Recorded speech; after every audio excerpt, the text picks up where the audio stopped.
지난 시간에 충성의 열매를 살펴봤지요. 각자의 분량에 맞게 달란트를 나누어 주셨습니다. 오늘날도 마찬가지입니다. 어떤 사람에게는 5달란트, 어떤 사람에게는 2달란트, 어떤 사람에게는 1달란트를 각각 분량에 맞게 나누어 주셨습니다. 사람의 특징이 무엇일까요? 옛날이나 지금이나 변함이 없는 것 같아요. 양만 바라보고 있어요. 다른 사람과 자꾸 비교를 해요. 그러다 보니까 무조건 많은 것을 좋아해요. 남의 떡이 몰라요? 남의 떡이 커 보이는 거예요. 별로 크지도 않는데, 오히려 어떻게 보면 내게 더 클 수도 있는데, 자꾸 비교하는 습관을 가지다 보니까 많은 양을 좋아하고 큰 것을 좋아해요. 양도 좋고 큰 것도 좋지만은 더 중요한 것은 맡겨주신 주인의 뜻을 아는 게 중요해요. 분량에 맞게 맡겨주셨기 때문에 저와 여러분이 할 수 있는 일은 무엇이냐? 최선을 다하는 거예요. 저는 교육전사를 시작하고 하나님 앞에 기도한 것이 있어요. 하나님, 저는 큰 교회 안 갑니다. 저를 작은 교회로 보내주십시오. 제 이력을 보면 서울 올라갈 때까지 작은 교회만 있었어요. 큰 교회를 갈 수 있는 여러 가지 조건들이 다 되었지요. 그런데도 안 갔어요. 그곳에는 갈 사람이 많고 정말 연약하고 모두가 안 가려고 하는 교회로 보내주셔서 혼자 차 운전 다 하고 만드는 거 내가 다 만들고 교사들하고 함께 나가서 전도하고 다 그런 교회 가서 제가 섬겼어요. 얼마나 은혜가 되고 좋은지. 다 그때 당시만 해도 다 큰 교회만 보냈어요. 사례 많이 주는데 큰 교회. 그러나 저는 그렇게 하지 않았어요. 다른 사람이 가지 않으려고 하는 교회. 그런 작은 곳에 가서 적은 일에 분명히 충성을 하면 내게 큰 일을 맡겨주실 거다. 그래가지고 하나님이 우리나라에서 제일 큰 교회에 가서 섬길 수 있도록 은혜를 주셨어요. 저는 그것이 작은 일에 내가 충성을 했기 때문에 하나님께서 그런 큰 것도 맛보라고 주시는 하나님의 은혜다. 저는 돌아놓고 보면 지금도 그렇게 생각을 해요. 크다 작다 우리가 평가할 수 없는 겁니다. 그것을 사람이 평가하는 순간부터 교만하게 되어지는 것이지요. 1달란트 받은 사람은 그것이 적다고 해서 땅을 파고 감추어 두었습니다. 여러분, 1달란트가 얼마나 많은 분량인지 아십니까? 1달란트는 6,000데나리온입니다. 6,000데나리온. 1데나리온의 가치가 하루 노동자 하루의 품삯입니다. 요즘 노동자 하루의 품삯이 저는 얼마인지는 잘 모르지만 10만 원을 잡는다 해도 그 이상이 될 수도 있겠지요. 곱하기 6,000을 내보십시오. 얼마입니까? 얼마예요? 계산 빠르신 분 얼마지요? 10만 원 곱하기 6,000 하면 6억입니다. 6억. 1달란트 6억을 맡겨주신 거예요. 오늘날로 금액으로 환산을 하면 여러분 얼마나 큰 금액입니까? 얼마나 큰 돈이에요. 그것을 1달란트 받은 사람에게 맡겨주셨다라고 하는 겁니다. 그런데 엄청나게 큰 금액인데 그것을 대단한 일로 여겼다라고 한다면 충성을 다했지만 다른 사람과 비교를 하게 5달란트 받은 사람과 2달란트를 받은 사람과 비교를 하니까 본인은 아무것도 아닌 거예요. 그래서 땅을 파고 그것을 묻어놓게 되어졌지요. 대단한 것을 나에게 맡겨주셨다 생각을 한다라고 한다면 굉장히 열심히 봉사 충성하면서 맡겨주신 주인의 뜻을 잘 알고 열심히 했을 텐데 다른 사람과 비교를 해보게 되어지니까 너무 적은 분량인 것 같아서 화도 내고 짜증을 내면서 땅을 파고 그냥 그대로 묻어 놓은 거예요. 대단하다라고 하는 것을 알지 못하였고 주인의 뜻을 알지 못했기 때문에 그런 겁니다. 여러분, 언젠가는 결산의 때가 찾아오게 되는데 열심히 충성을 다하는 사람들은 주인의 즐거움에 참여할 수 있겠지만은 맡겨주신 일에 충성을 다하지 못하는 자들은 어두운 데로 쫓겨나서 슬피 울며 이를 갈게 되어진다라고 말씀을 하는 것, 이것이 진리입니다. 말씀을 통해 비유로 알려주셨기 때문에 저와 여러분에게도 반드시 결산의 때가 찾아옵니다. 짧게는 오늘 하루도 결산을 하십니다. 아침에 일어나서 저녁 때까지 모든 것 다 결산할 때가 옵니다. 오늘 이 밤이 저와 여러분에게 마지막이다 라고 생각한다면 오늘 이 하루 결산을 하실 겁니다. 하루의 결산도 하시고 한 달의 결산도 하시고 이제 한 해를 결산할 때가 이제 점점 다가오게 되어지지요. 그리고 인생을 결산할 때가 찾아오는데 모든 사람들 예외 없이 다 결산을 맞이해야 됩니다. 그 누구도 피해갈 수가 없습니다. 결산의 때에 두 부류로 나타나게 되는데 충성의 열매를 맺은 사람과 그렇지 못한 사람과 두 부류로 딱 나누어지게 됩니다. 오늘도 하나님께서 저와 여러분에게 원하시는 것은 무엇일까? 내일 하루가 주어진다라면 하나님께서 저와 여러분에게 원하시는 것은 무엇일까? 반드시 각자의 분량에 맞게 달란트를 허락해 주셨기 때문에 그 달란트가 몇 달란트가 되었든지 간에 받은 것으로 만족하고 감사하면서 그 달란트를 가지고 열심히 충성의 열매를 맺어 나가기를 하나님은 어제도 오늘도 내일도 원하고 계십니다. 남은 여생 얼마 살지 우리는 알 수 없지만 나에게 맡겨주신 달란트를 잘 발견하시고 그리고 맡겨주신 주인을 위하여서 우리의 몸과 마음과 정성을 다해 충성스러운 일꾼들이 되셔서 마지막 결산의 때에 저는 제일 듣고 싶은 말이 그거예요. 잘하였도다 착하고 충성된 종아. 다른 말씀이 필요가 뭐가 있겠습니까? 잘했다고 하는데 충성된 종이라고 하나님 앞에 칭찬받고 인정받기만 하면 모든 것이 다 끝나는 겁니다. 잘하였도다 착하고 충성된 종이라고 칭찬을 받으실 수 있도록 오늘 또 내일 또 열심으로 달려가 충성의 열매를 맺으실 수 있는 부족한 종과 우리 모든 성도들이 되시기를 예수님의 이름으로 축복합니다. 오늘은 성령의 열매 8번째 온유에 대하여서 함께 말씀을 나누어 보고자 합니다. 온유, 무슨 뜻인지 감이 오시지요? 온화하고 부드럽다. 한번 따라해 보실까요? 온화하고 부드럽다. 다시 한번요. 온화하고 부드럽다. 자, 여러분의 표정이나 성격이 온화하고 부드러우신지를 오늘 말씀을 들으시면서 여러분의 자신의 삶을 한번 잘 돌아보시면 좋겠습니다. 표정도, 여러분의 성격도, 여러분의 마음도 온화하고 부드러운 것이 온유의 열매를 맺는 겁니다. 온화하고 부드럽다라고 하면 온유하면 가장 먼저 떠오르시는 분이 한 분 계십니다. 누굴까요? 바로 우리가 믿고 있는 예수님이십니다.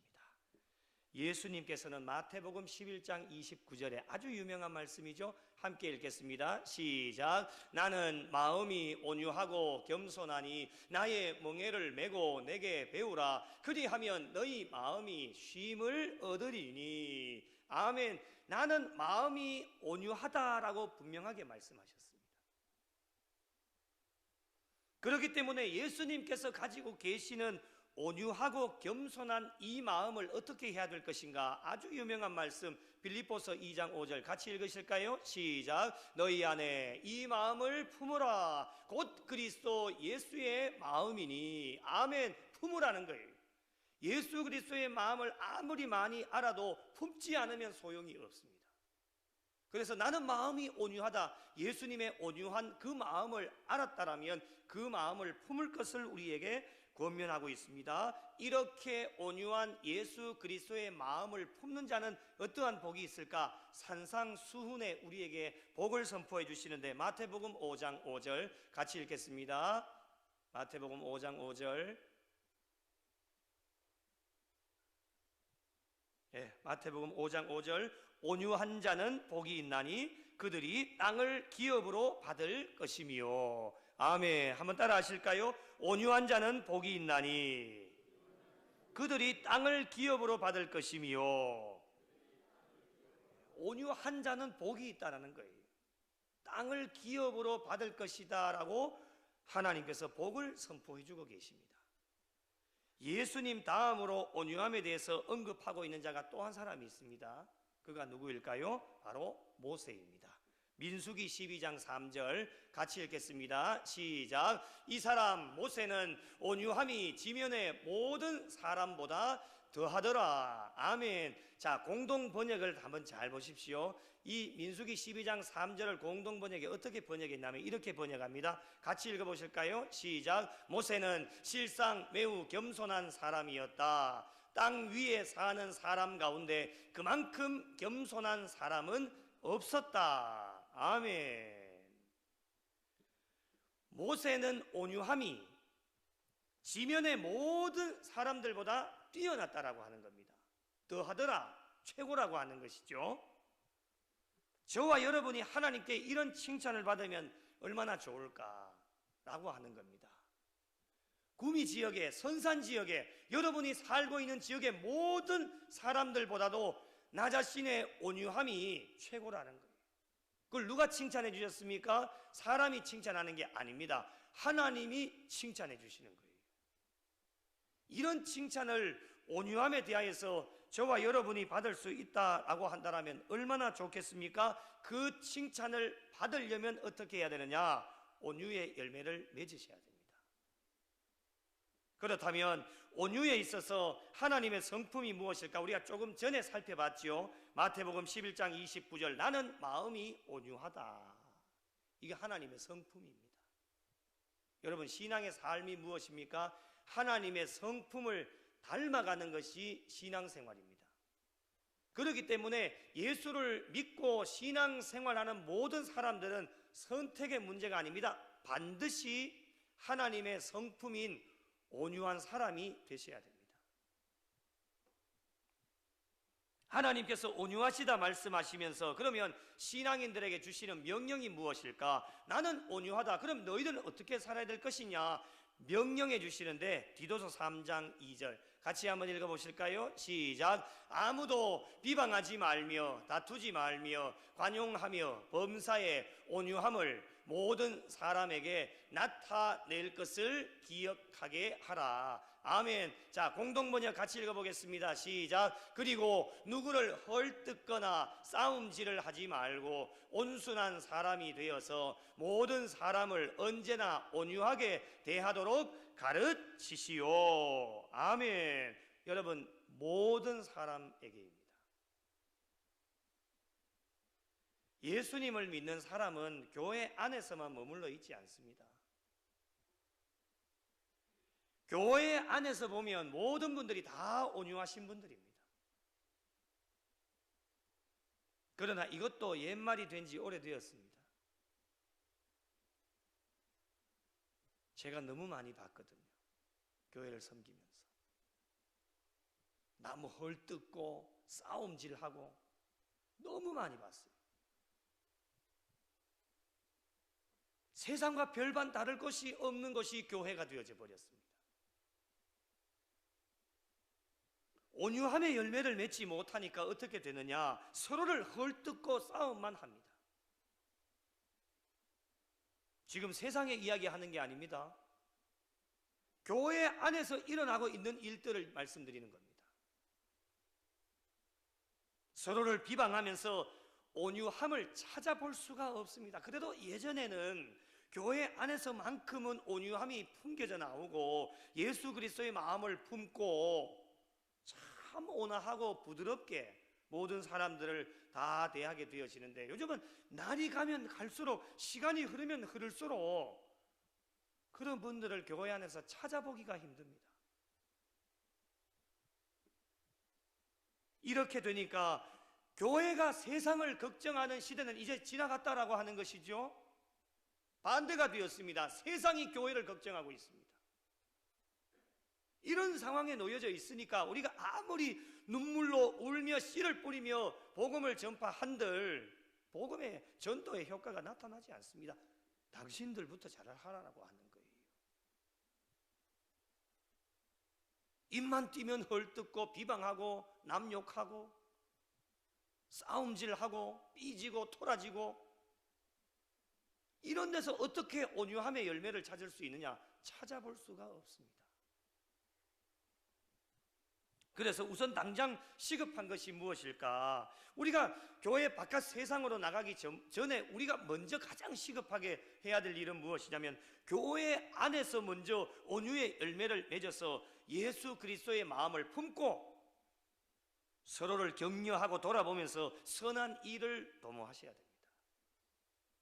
그리고 난 이후에 하나님께서 세상 가운데로 파송시켜 주실 때에 만나는 모든 사람들에게, 세상 가운데에서는 예수 믿지 않는 사람들도 있고 예수 믿는 사람들도 있습니다. 모든 사람들에게 온유함을 드러낼 때에 온화하고 부드럽게 접근해서 그들과 함께 대화 나누며 온유함을 드러낼 때 그분의 삶을 통해서 예수 그리스도가 증거되어져서 많은 영혼들이 주님께로 돌아오는 놀라운 역사가 일어나게 됩니다. 표정 하나만 잘 관리해도, 말 하나만 잘 부드럽게 해도 전도에 참 좋은 도움이 되어질 수 있다라고 하는 것입니다. 그렇다면 저와 여러분의 남은 여생 온유의 열매를 맺기 위해 어떠한 신앙의 자세를 가져야 될 것인가? 오늘 세 가지를 말씀을 드려보려고 합니다. 첫째는 겸손입니다. 겸손해야 됩니다. 민수기 12장 3절로 다시 한번 가봅니다. 이 사람 모세의 온유함이 지면의 모든 사람보다 더하더라 라고 하는 말씀에 온유함을 공동 번역에는 겸손으로 번역을 하고 있습니다. 온유함의 열매를 맺기 위해서 필수적으로 저와 여러분이 갖추어야 될 것이 무엇이냐? 겸손입니다. 여러분, 겸손한 사람들 우리 주변에 있죠. 그 겸손한 사람의 특징을 한번 잘 보십시오. 그분의 표정, 그분의 말, 그분의 마음. 겸손한 사람, 여러 가지 특징이 있지만 그 중에 가장 겸손한 사람에게 두드러지는 특징 중에 한 가지가 무엇이냐면 온유함이에요. 그렇다면 신앙생활 가운데 겸손함을 가지기 위해 어떻게 해야 할 것인가? 많은 방법이 있겠죠. 저는 베드로전서 3장 15절의 말씀을 여러분에게 드리고 싶습니다. 자, 빨간 글씨로 되어져 있죠. 함께 읽겠습니다. 시작. 너희 마음에 그리스도를 주로 삼아 거룩하게 하고. 아멘. 너희 마음에 누구를 주로 삼아요? 예수 그리스도를 주로 삼고 거룩한 삶을 살라는 거예요. 그래야지만 겸손할 수 있다라고 하는 것입니다. 저희들의 마음속에 예수 그리스도를 주님으로 모시고 거룩하게 살아야지만 온유의 열매를 맺을 수 있다라고 하는 겁니다. 여러분, 예수 믿는 자들에게 예수님은 주인이 되는 것이 당연한 일입니다. 그런데 중요한 것은 무엇이냐? 이 당연함이 되어지지를 못하니까 어려움이 생기게 됩니다. 그 이유가 무엇입니까? 예수님 대신에 다른 것을 우리의 마음속에 품고 주인으로 삼고 있기 때문에 그렇습니다. 대표적인 것이 무엇입니까? 물질입니다. 명예와 권력이 주인이 되고 세상의 각종 나쁜 것들이 우리의 심령 가운데 침투해져서 주인으로 그것을 삼다 보니까 겸손하지 못할 때가 굉장히 많습니다. 물질과 명예와 권력과 세상의 것이 주인이 되면 필연적으로 찾아오는 것이 무엇이냐? 교만입니다. 우리 주변에도 교만한 사람들을 가끔씩 볼 수 있지요. 교만한 자의 특징이 무엇입니까? 자신이 최고인 줄로 압니다. 이런 사람이 교만한 사람이에요. 뭘 해도 자기가 제일 잘한대. 다른 사람 잘하는 사람 분명히 있는데 자기가 제일 잘한대요. 잘하는 게 있어도 우리에게 겸손한 힘이 있다면 자기 자신을 낮추고 내가 제일 못합니다, 잘 하는지 다 압니다. 주변의 사람들은 그걸 꼭 굳이 자기의 입으로 내가 최고다, 내가 제일 잘합니다 라고 이야기하는 것 자체가 교만입니다. 그러니까 자신보다 높아지려고 하는 사람 싫습니다. 자기보다 높이 올라가는 사람, 누가 되었든지 간에 목사가 되었든 장로님이 되었든 권사가 되었든 집사님이 되었든 싫은 거예요. 그 상종을 하지 않아요. 자신보다 더 높아지려고 하는 물질도 싫습니다. 그러다 보니 생겨나는 것이 무엇일까? 싫으니까 대할 수가 없지요. 그리고 또 어쩔 수 없이 마주 대하다 보니까, 교회라고 하는 것은 사람이 모여있는 곳이 교회다 보니 어쩔 수 없이 마주 대하다 보니까 싫으니까 어떤 현상이 일어납니까? 다투게 됩니다. 싸움이 일어납니다.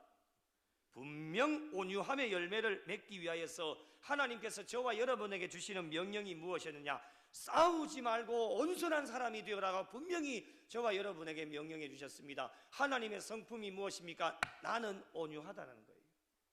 그러니 너희도 온순한 사람이 되어져서 싸우지 말고 온순한 사람이 되어져서 모든 사람들에게 온유하게 대할 것을 주님이 저와 여러분에게 명령해 주셨지 않습니까? 그러므로 모든 일에 저와 여러분은 겸손의 옷을 입고 신앙생활을 하셔야 돼요. 잘하는 것이 있어도 저는 잘 못합니다, 부족합니다, 늘 연약합니다. 늘 겸손함으로. 골로새서 3장 12절 그러므로 너희는 하나님이 택하사 거룩하고 사랑받는 자처럼 긍휼과 자비와 겸손과 온유와 오래 참음을 뭐해요? 옷 입으시라는 거예요. 이 옷 입고 신앙생활 하다가 주님 앞에 가시면 돼요. 세상에 삐까뻔쩍한 그런 옷이 아니라요, 정말 신앙의 삶 가운데 긍휼과 자비와 겸손과 온유와 오래 참음의 옷을 입고 사시다가 주님 부르시는 날에 주님께 가시면 되는 거예요. 저희들을 하나님이 택하여 주셨죠. 하나님이 저와 여러분을 택하여 주셨기 때문에 택하여 주신 하나님 앞에 부끄러움이 없는 신앙의 삶을 살아가셔야 돼요. 세상 사람들이 우리를 택하여 준 게 아니에요. 국가대표를 뛰다 보면 감독이 그 선수를 택하여서 국가대표로 발탁을 하지요. 그러면 그 발탁되어진 선수는 불러준 감독을 위해서 열심히 최선을 다해서 뛰게 되어지는 거예요. 똑같아요. 저와 여러분을 택하여 불러주신 분이 하나님이시기 때문에 불러주신 하나님 앞에 부끄럽지 않도록 신앙의 삶을 사는 것이 저와 여러분에게 주어진 본분입니다. 그리고 거룩하고 사랑받는 자처럼 살아가기 위해 겸손의 옷을 입고 살아가야 온유의 열매를 맺을 수 있다라고 하는 것입니다. 사랑하는 성도 여러분, 남은 여생도 겸손함을 갖추셔서 온유의 열매를 맺으셔서 시편 37편 11절 말씀처럼 온유한 자들은 땅을 차지하며 풍성한 화평으로 즐거워하리로다. 이 말씀의 복이 저와 여러분에게 임하시기를 예수님의 이름으로 축복합니다. 두 번째로 온유의 열매를 맺기 위해 인내하셔야 됩니다. 온유의 열매를 맺기 위해 가장 필요한 것이 무엇이냐? 인내입니다. 온유는 성격이 온화하고 부드러운 것을 의미한다, 서두에 말씀을 드렸죠. 그런데 여러분, 이 온유한 것은 태어날 때부터 가지는 성품이 아닙니다. 온유한 성품을 가질 때까지 필요한 것이 무엇이냐? 온화하고 부드러운 성품을 가질 때까지 인내하시는 겁니다. 세상을 살아가다 보면 여러 가지 많은 일들을 만나게 되지요. 좋은 일들을 만날 때에는 아무런 문제가 없습니다. 그런데 사람을 마주 대하여 살아가다 보니 좋지 않는 일들도 만나게 되어지는데, 그때에 온화하고 부드러워지기 위하여서는 저와 여러분이 해야 될 일이 무엇이겠습니까? 오늘 또 참고 내일 또 참으셔야 됩니다. 그게 잘 안 돼요. 인간이다 보니까. 얼마나 참아야 되겠습니까? 예? 한 수십 년 실컷 참았는데 한순간에 무너지는 사람들도 있습니다. 그래서 다시금 쌓게 되어지는 것이죠. 여러분, 도미노라고 하는 것 아시죠?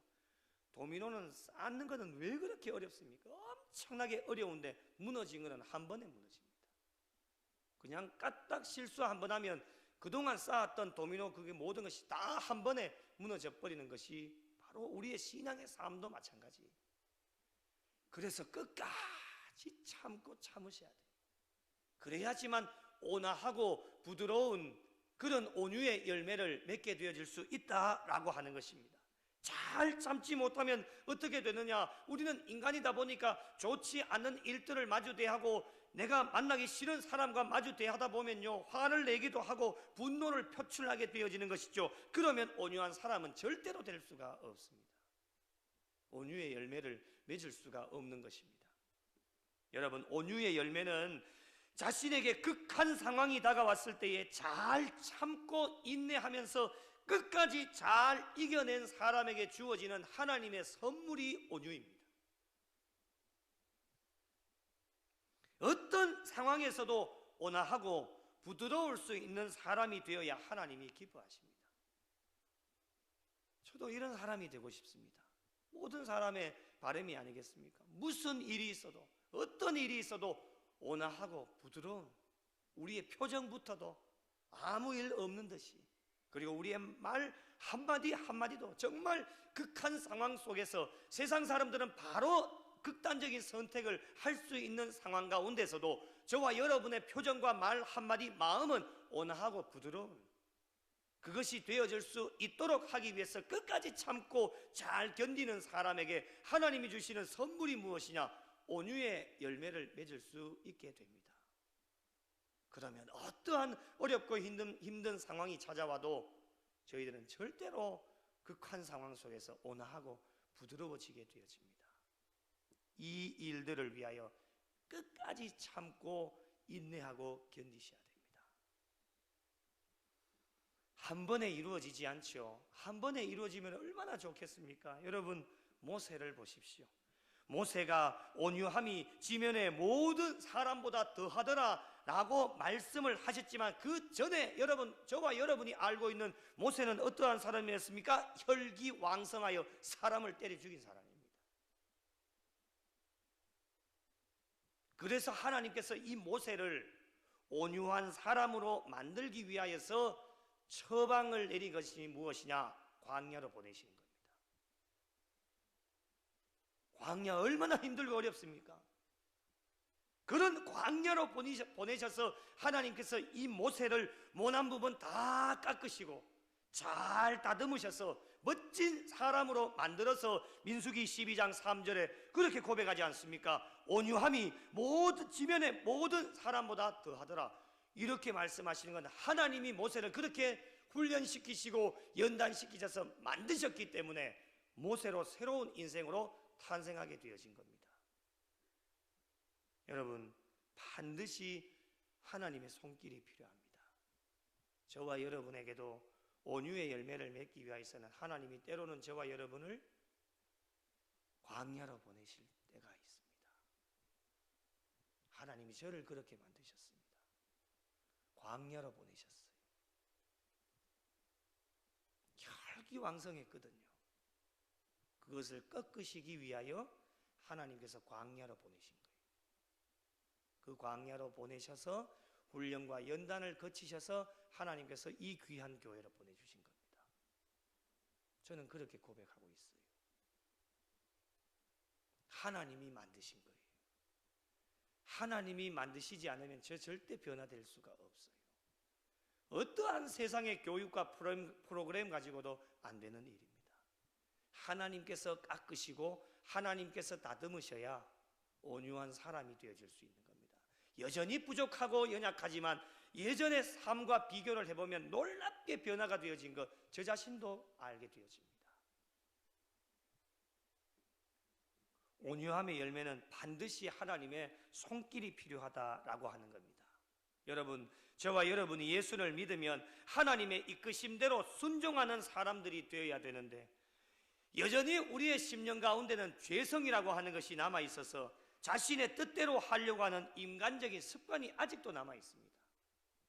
말씀을 들으면 뭐 합니까? 아직도 우리의 심령 가운데 남아있는 죄성, 내 마음대로 내 뜻대로 하려고 하는 이런 습관들이 남아있기 때문에 예수를 믿은 이후에도 우리는 완전히 변화되어진 것이 아닙니다.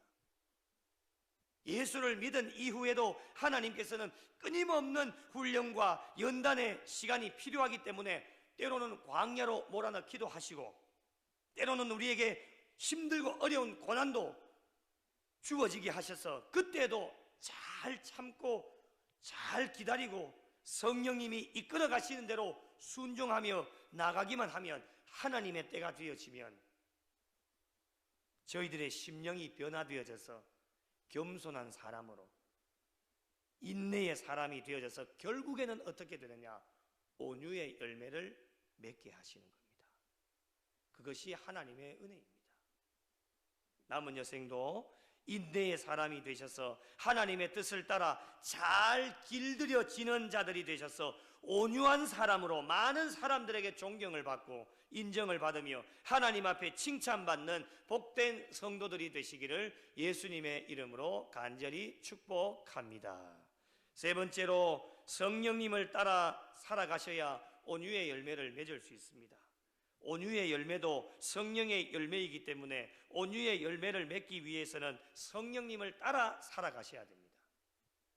성령님께서 이끌어 가시는 대로 순종하면서 나가야 온유의 열매를 맺을 수 있습니다.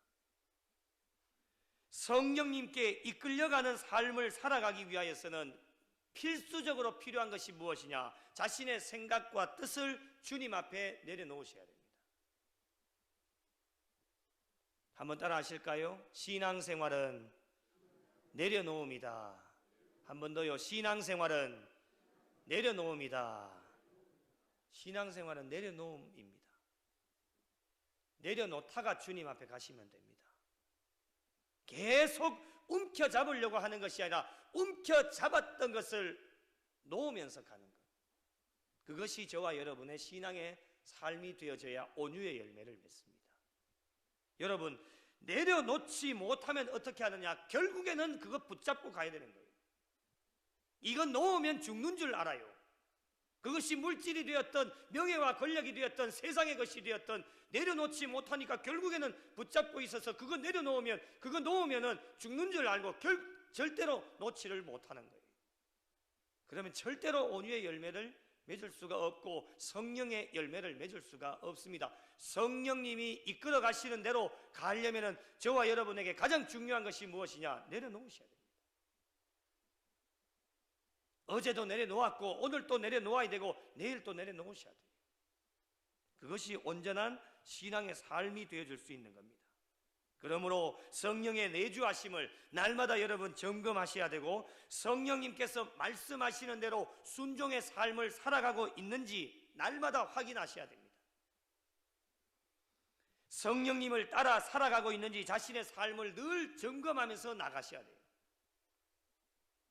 성령님을 따라가지 않고 다른 것을 따라가게 되어지면 중간에 점검도 하지 않고 그 끝에 가서는 어떻게 되느냐? 천국으로 들어갈 수 없고 그 마지막 종착역은 지옥이 되어집니다. 하나님은 그것을 저와 여러분에게 원하지 않습니다. 그렇게 살라고 하나밖에 없는 독생자들 예수 그리스도를 저와 여러분에게 보내주신 것이 아닙니다. 그래서 너무 안타까우셔서 하나님께서는 다른 길로 가고 있는 저와 여러분에게 어떠한 고난과 어떠한 처방을 주시더라도 하나님께 다시금 돌아오고 천국을 향해서 달려갈 수 있도록 온유의 열매를 맺을 수 있도록 우리의 신앙의 삶을 점검하시도록 때로는 광야도 보내시고 때로는 우리에게 고난도 주시고 때로는 우리를 아프게도 하시고 때로는 우리에게 물질도 없이 하시고 자녀가 아프게 하시고 생업과 일터에 어려운 일들을 만나게 하셔서 자신의 믿음과 신앙을 깨달을 수 있도록 하나님만의 방법을 사용하셔서 저와 여러분에게 각자에게 맞는 방법을 하나님께서 허락해 주시는 거예요. 그것을 잘 통과하고 원망하거나 불평하지 말고 감사함으로 잘 달려나가기만 하면 언젠가는 하나님의 때가 되어지면 잃어버렸던 모든 것을 다시금 회복시켜 주시고 갑절의 은혜를 더하여 주셔서 온유의 열매까지도 주시는 분이 하나님이십니다. 남은 여생 온유의 열매를 맺기 위해 성령님을 따라가는 성도들이 되셔야 됩니다. 우리 안에 세상의 모든 것들 다 내려놓고 오늘 또 성령님께서 이끌어 가시는 대로 순종하며 나가면 온유의 열매를 맺어서 모든 사람에게 온화하고 부드럽게 대하여서 그분의 삶을 통해 예수 그리스도를 전하는 복음의 전달자가 되어질 수 있습니다. 사랑하는 성도 여러분, 오늘 또 이 저녁에 저와 여러분의 삶을 돌아보시고 서두에도 말씀드린 것처럼 정말 나의 표정과 그리고 나의 말과 나의 삶이 온화하고 부드러운 온유의 열매를 맺고 있는지 점검하시고 여러분의 삶을 돌아보셔서 온유하지 못했던 모습들이 오늘 이 밤에 발견되어진다면 주님 십자가 앞에 모든 것을 다 내려놓고 2024년 남은 2달도 그리고 우리가 주님 앞에 가시는 그날까지 하나님께서 기뻐하시는 성령의 열매인 온유의 열매를 맺기 위하여서 모든 삶이 겸손하시고 끝까지 인내하면서 성령님께서 이끌어 가시는 대로 순종하며 잘 달려가 온유의 열매를 맺으셔서 온유함을 모든 사람들에게 나타내어 나의 온유함이 모든 지면의 사람들보다 더하더라 하나님 앞에 칭찬받으실 수 있는 우리 구미영락교회와 속하여진 모든 성도들이 되시기를 예수님의 이름으로 간절히 축원합니다.